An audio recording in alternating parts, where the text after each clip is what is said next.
ഞാൻ കണ്ടില്ല, ഞാൻ ആളെ കണ്ടിട്ടില്ല ഈ നിമിഷം വരെ. ഞാൻ വീഡിയോയിൽ ആ കൊച്ചു ഇന്റർവ്യൂ നിങ്ങൾക്ക് തന്നെന്ന് പറഞ്ഞാൽ അത് ഞാൻ കണ്ടിട്ടില്ല.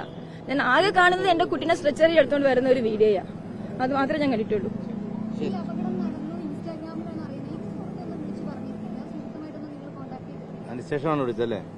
ഈ സംഭവം നടന്നതിന് ശേഷം എന്റെ ഫോൺ എന്ന് പറയുന്നത് 9:30 മണിയാകുമ്പോഴത്തേക്കും ഞാൻ ഇത് നോർമലി സൈലന്റ് ആവുന്നതാണ്. ഞാൻ അറിയത്തില്ല. അപ്പൊ ഞാനൊരു കല്യാണത്തിന്റെ ഒരു ഫംഗ്ഷനിൽ നിൽക്കുന്ന സമയമാണ്. ഞാൻ ഇതെല്ലാം കഴിഞ്ഞിട്ട് വന്ന് ജസ്റ്റ് ഫോൺ എടുത്ത് വെച്ച് നോക്കുമ്പോൾ എനിക്ക് കോള് വരുന്നുണ്ട്. ഞാൻ ജസ്റ്റ് വീഡിയോ നോക്കുന്നുണ്ട്. വീഡിയോ നോക്കി ആ വീഡിയോ കാണുന്ന സമയത്താണ് എന്റെ മോൻ എന്നെ വിളിക്കുന്നത്, അമ്മ ഇങ്ങനെ ഒരു വിഷയം ഉണ്ടെന്ന്. അതിനു മുമ്പ് എനിക്ക് കോളുകൾ വന്നിട്ടുണ്ട്, പക്ഷെ എന്റെ ഫോൺ സൈലന്റ് ആയിരിക്കും, എനിക്ക് ബെല്ലൊന്നും കേൾക്കില്ല. ഞാൻ വന്ന് നോക്കിയാൽ മാത്രമേ എനിക്ക് അറിയാൻ പറ്റുള്ളൂ. ഇല്ല, പുള്ളിക്ക് സുഖമില്ലാതെ വേറെ ഹോസ്പിറ്റലാണ്, ആയുർവേദ ഹോസ്പിറ്റലിൽ കിടക്കുകയാണ്. അതെ,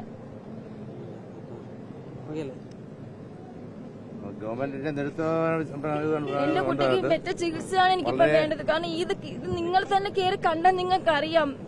ഞാനൊരു അമ്മയാണ്. ഞാൻ ചെന്ന് കാണുമ്പോ സത്യം ദൈവത്താണ് ഞാൻ പറയാണ്, എന്റെ കുട്ടി ഒരു പാതി കണ്ണടച്ച് തണുത്തൊരു ഐസ് പോലെ അവിടെ കിടപ്പുണ്ട്. വെന്റിലേറ്റർ കൂടെ ശ്വാസം എടുക്കുന്നുണ്ട്, വിടുന്നുണ്ട്. ഞാൻ അത്ര കഷ്ടപ്പെട്ട്, ഒരു മനുഷ്യന്റെ സഹായം ഇല്ലാതെ ഞാൻ അത്ര കഷ്ടപ്പെട്ട് വളർത്തിയതാ.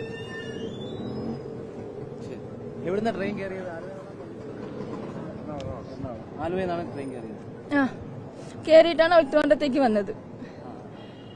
ഈ ട്രെയിനിൽ ഒരുപാട് അപകടമായിട്ടുണ്ട് കേട്ടോ. അത് ഞാൻ ബാംഗ്ലൂർക്ക് പോണ സമയത്ത് ബാംഗ്ലൂർ ട്രെയിനിൽ എന്തായാലും ലേഡീസ് കമ്പാർട്ട്മെന്റ് ഉണ്ട്. പക്ഷെ ഞാൻ അതിനകത്തല്ല കയറിയത്.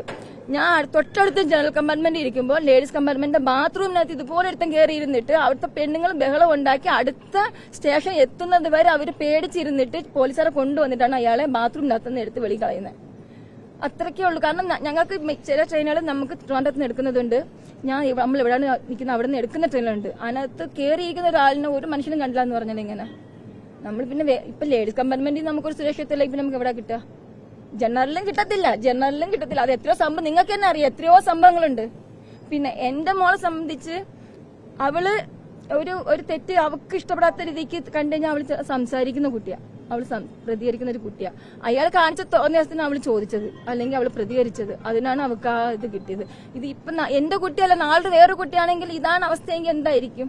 നമ്മളിപ്പോ ഒരുത്തം വന്ന് നമ്മൾക്ക് കുടിച്ചിട്ട് വന്ന അല്ലെങ്കിൽ വന്ന് ചോണ്ടേ നുള്ളേ പിച്ച് ട്രെയിനിൽ മിക്ക ട്രെയിനിൽ നടക്കുന്ന സംഭവമാണ് അത്. കാരണം ഞാൻ സ്ഥിരം ട്രെയിനിൽ പോകുന്ന ഒരു വ്യക്തിയാണ്. ജനറൽ കമ്പാർട്ട്മെന്റ് കയറി കഴിഞ്ഞാൽ നമുക്ക് അങ്ങനത്തെ അനുഭവങ്ങൾ ഇഷ്ടം പോലെയുണ്ട്. ഒരു സുരക്ഷിതത്വം നമുക്ക് ട്രെയിനകത്ത് ഇല്ല. അത് സത്യമായ കാര്യമാണ്. നമ്മളെ സംരക്ഷണം നമ്മൾ തന്നെയാണ് ഏറ്റെടുക്കേണ്ടത്. വേറെ ഇപ്പൊ പോലീസ് ഉണ്ടെന്ന് പറഞ്ഞു അല്ലെങ്കിൽ അതിന്റെ ആൾക്കാരുണ്ടെന്ന് നമുക്കൊന്നും കിട്ടത്തില്ല, ഒന്നും ഉണ്ടാകത്തില്ല.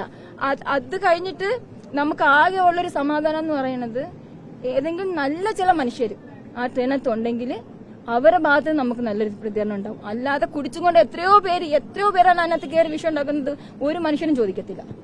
നമ്മളത് കണ്ട് സഹിച്ച് ഇപ്പം നമ്മൾ എന്ത് ബുദ്ധിമുട്ട് നടത്തിയാലും നമ്മൾ സഹിച്ചവിടെ ഇരുന്നോണം. അതാണ് ഞാന് നല്ല എന്റെ മോക്ക് 3 വയസ്സുള്ള 4 വയസ്സ് 2 പഠിക്കുമ്പോൾ ഞങ്ങൾ പിണങ്ങിയതാ. പിന്നെ അയാൾക്ക് അതൊരു ബന്ധമില്ല. ആ അത്രയും പ്രായത്തിൽ നിന്ന് ഞാൻ കഷ്ടപ്പെട്ട്, ഞാൻ അന്യനാട്ടിൽ പോയി വന്ന് കഷ്ടപ്പെട്ടാണ് ഞാൻ ഈ 2 മക്കളെ വളർത്തിക്കൊണ്ടുവന്നത്. പക്ഷെ ഇപ്പൊ എനിക്ക് എന്റെ കുട്ടി കിട്ടോ ഇല്ലെന്ന് എനിക്ക് അറിയില്ല. എന്റെ കുട്ടി എനിക്ക് ഇവിടുന്ന് മെഡിക്കൽ കോളേജിൽ നിന്ന് എനിക്ക് ജീവനോടെ കൊണ്ടുപോകാൻ പറ്റുമെന്ന് എനിക്കറിയില്ല. അതാണ് എന്റെ ഇപ്പോഴത്തെ അവസ്ഥ.